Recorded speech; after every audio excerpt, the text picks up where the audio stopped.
It is not the critic who counts, not the man who points out how the strong man stumbles, or where the doer of deeds could have done them better.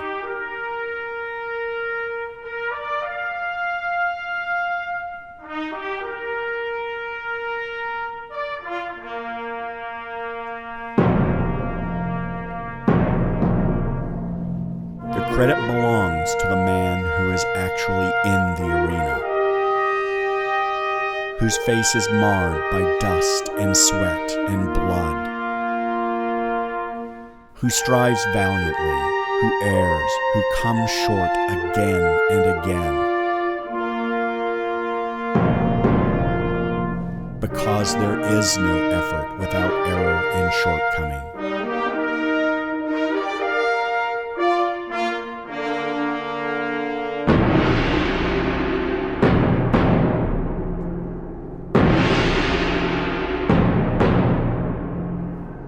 But who does actually strive to do the deeds?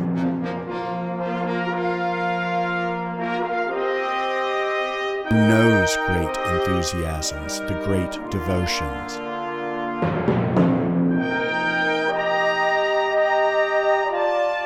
Who spends himself in a worthy cause?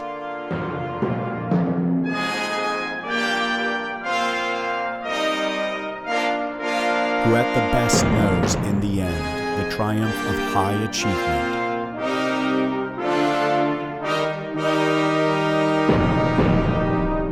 and who at the worst, if he fails, at least fails while daring greatly.